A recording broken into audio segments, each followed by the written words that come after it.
नमस्कार, आदाब। मैं हूं सहाना और स्वागत है आपका मेरे चैनल एक प्याली चाय में। आज सुबह कुछ ऐसा हुआ मेरे साथ, मेरे घर में एक घटना घटी जिसकी बदौलत मैंने एक कविता कंपोज की आज।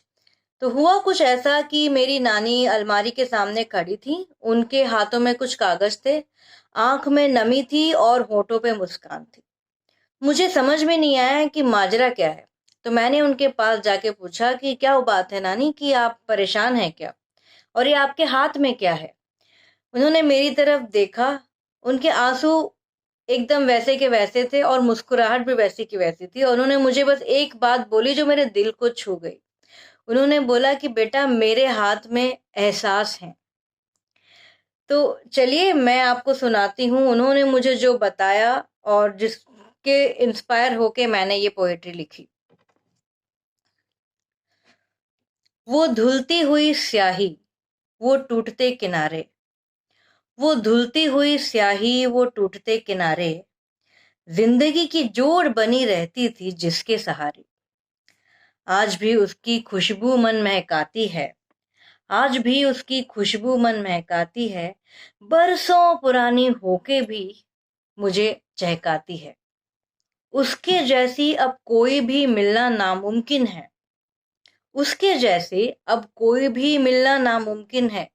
चिट्ठी है जनाब, दराज में ही नहीं, रूह में बस जाती है। कलम भी भीगने के इंतजार में सूख गया, कलम भी भीगने के इंतजार में सूख गया। डाकिए का अब मेरी गली में आना छूट गया, कलम भी भीगने के इंतजार में सूख गया। डाकिए का अब मेरी गली में आना छूट गया।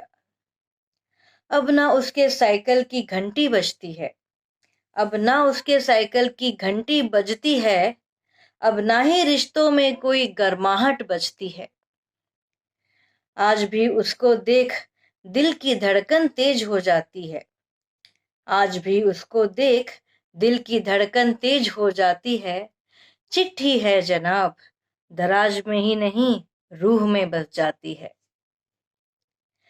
मेरे संदूक में कई कागज के टुकड़े हैं, मेरे संदूक में कई कागज के टुकड़े हैं, हर टुकड़े में कुछ जज्बात सिकुड़े हैं। कुछ हसीन मुलाकातों के किस्से हैं कहते, कुछ हसीन मुलाकातों के किस्से हैं कहते, और कुछ वीरान रातों के नगमे सुनाते।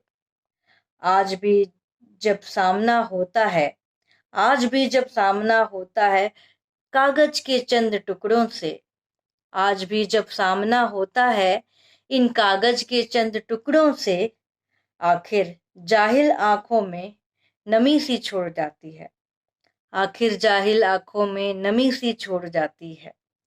चिट्ठी है जनाब, दराज में ही नहीं, रूह में बस जाती है।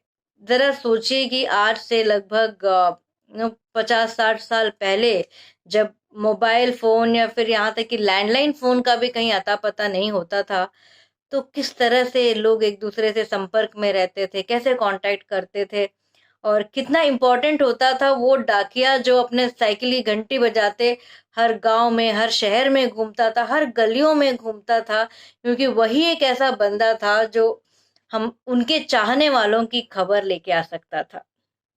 तो चलिए, अगर आपके घर में भी कोई बूढ़े बुजुर्ग हैं या फिर आपके पेरेंट्स हैं जो कि चिट्ठी अपने अभी तक उन्होंने सेव करके रखी है, तो उनको ये पोएट्री जरूर सुनाइएगा, उनको ये शेयर करिएगा। आई एम श्योर उनको बहुत ही पसंद आएगी ये पोएट्री। अगर आप इसी तरह से इंटरेस्टिंग पोएट्री, स्टोरीज और मूवी रिव्यूज वगैरह सुनना चाहते हैं तो मेरे चैनल एक प्याली चाय को सब्सक्राइब करना बिल्कुल मत भूलिएगा। तो आज के लिए बस इतना ही। चलिए अब मैं आपसे अलविदा लेती हूँ। नमस्कार, शब्बा खैर।